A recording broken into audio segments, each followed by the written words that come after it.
os coloridos são os 22 arcanos maiores, do número 1 ao 22. E na outra mão eu tenho os 56 arcanos menores, que aqui eventualmente está em preto e branco, mas vocês podem encontrar colorido, isso não importa, certo? Que vão do 23 até o 78. Arcanos maiores, arcanos menores. O que é arcano? Então, arcano significa mistério. Então, são mistérios maiores e mistérios menores.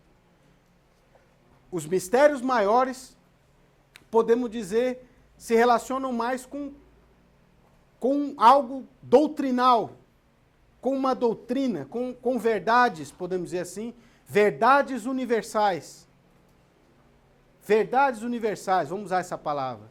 E os arcanos menores, os mistérios menores, se relacionam mais com as coisas do dia a dia, certo? Com essas verdades que nós encontramos no dia a dia, nas relações com a vida, com as pessoas, né? Com o trabalho, etc, etc. Então, está mais relacionado com o dia a dia, enquanto as cartas maiores com verdades universais, com mistérios maiores. Claro que todos esses mistérios, maiores e menores, estão dentro do próprio ser humano e vão se revelando na vida de cada um, à medida que ele vai aprendendo a viver inteligentemente, sabiamente. Ele vai se tornando um filósofo, o sábio filósofo. 22 arcanos maiores. Vamos ver aqui uma soma, né? Só antes de falar sobre essa soma aí, é importante nós citarmos que vocês vão ver posteriormente que o tarô ele é composto por símbolos e por números. Então, seria muito difícil aprofundar no estudo do tarô sem estudar a Cabala, que é a ciência dos números, né? Então, é muito importante compreender o significado, o valor de cada número, já que o tarô é composto pelo símbolo e pelo número.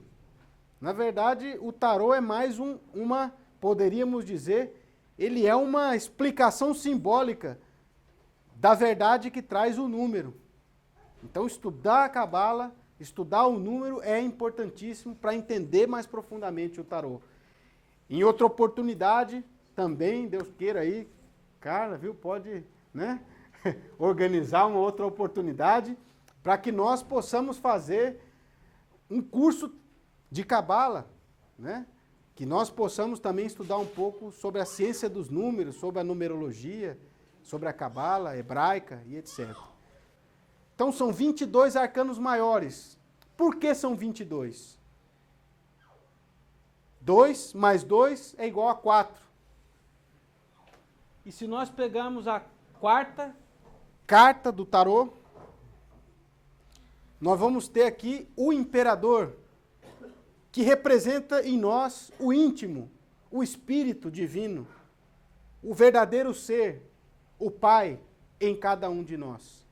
Então, os 22 arcanos maiores do tarô representam a sabedoria do Pai, de Deus Pai. Existe uma frase de um grande filósofo que diz assim: Deus como Pai é sabedoria. Deus como Mãe é amor. Então nós temos que entender que a divindade se expressa de infinitas formas, e principalmente dessas duas. Nos 22 arcanos fica plasmada essas verdades relacionadas à sabedoria do Pai. E nos arcanos menores da vida, do dia a dia, fica o ensinamento da Mãe, o ensinamento do amor. 56, 5 mais 6 é igual a 11. E se nós pegarmos a 11ª carta do tarô, nós vamos ver, essa carta se chama Persuasão. E nós temos como símbolo uma mulher abrindo a boca de um leão, né? Poxa vida, né? Ou seja, que nos ensina essa carta? Que o amor é a maior força que existe. Mais forte que o leão, que representa a força, a virilidade do homem. E nós temos a mulher abrindo a boca do leão facilmente ali, sem esforço, não está lutando, não está brigando com ele, né? Mostrando o quê? que a maior força que existe é a força do amor, que coloca de joelhos até a mais brava, né, a mais feroz das criaturas, como aqui representada pelo leão. Então, o 11 é o amor, é a deusa, é a mãe divina.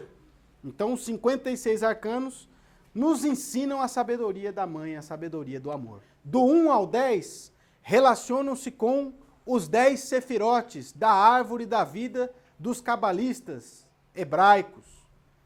Por isso, não se pode estudar o tarô sem estudar a cabala. Esses 10 sefirotes estão representados naquele quadro, nesse quadro aqui, aqueles que podem ver, ou naquele quadro lá atrás, aqueles que têm mais, tá mais perto. Então esse quadro aqui representa essa árvore, é a árvore da vida, tem 10 esferas, que são chamadas sefirotes, que representam cada um corpo, uma dimensão, dentro e fora do ser humano. Por exemplo, o número 1, o sefirote, número 1, né? Vamos começar de baixo, do 10, que é mais fácil para a gente entender. Do 10 representa o corpo físico do ser humano e o mundo físico. O 9 representa o mundo etérico, ou o corpo etérico, que é o corpo vital, a vida, que dá origem ao físico. O 8 representa o corpo astral, onde estão nossas emoções, desejos e etc. O 7 representa a mente, o corpo da mente e também o mundo da mente. O 5 representa a alma. 6, perdão. O 6 representa a alma humana, né? O mundo da alma, ou também chamado mundo causal entre os teósofos, né? Nós temos o 5, né? Depois, que representa a consciência e o mundo da consciência. Depois nós temos o 4, que representa, quem é o 4 ali nós falamos? O imperador, que representa o quê? O espírito, né? O íntimo, o pai dentro de nós. Vamos chamar de espírito, porque o pai está mais acima, nós vamos ver no número 1, tá? Então depois nós temos o 2, que representa o 3, que representa na Trindade o Espírito Santo. O 2, que representa o Filho, o Cristo. E o 1, que representa o Pai, certo? Então todos esses sefirotes se encontram dentro e também fora de nós. As cartas de 1 a 10 estão relacionados com esses sefirotes. Por exemplo, então o número 1. O número 1 representa qual sefirote? O primeiro, que é o Pai. Então aqui nós temos uma carta que representa o Pai, que é chamada o Mago, né? Representa o Pai. É interessante nós compreendermos por que se associou o número 1 ao Deus Criador. Por quê? Graças a Deus a gente não acha que o número 1 é esse pauzinho aqui. Entende? Porque é triste quando nós simplesmente associamos o número com o seu símbolo. O símbolo não é um número. Não é verdade? O símbolo é simplesmente um símbolo, que representa o número. É uma vestimenta, podemos dizer assim, para o número. Assim como o nosso corpo é uma vestimenta para a nossa alma, o nosso espírito. Pensar que o número é esse pauzinho, é a mesma coisa pensar que esse corpo aqui existe sem uma alma, certo? Então, o número em si é uma entidade vivente, é uma força da natureza. Ou seja, o 1 está em toda a criação, está em tudo. Por isso ele é associado ao Deus Criador, né? Ele é também o início, é o primeiro, né? É o ponto matemático, assim representavam Deus, um ponto dentro do círculo. O primeiro, o que inicia, aquele impulso primordial, volitivo, que deu origem a todas as coisas. Por isso, o número 1 não representa Deus. Ele é Deus. Compreender o que é um número é compreender a ciência de Deus, o que ele usa para criar e para continuar criando. Entende? O número 6 não representa a nossa alma, ele é a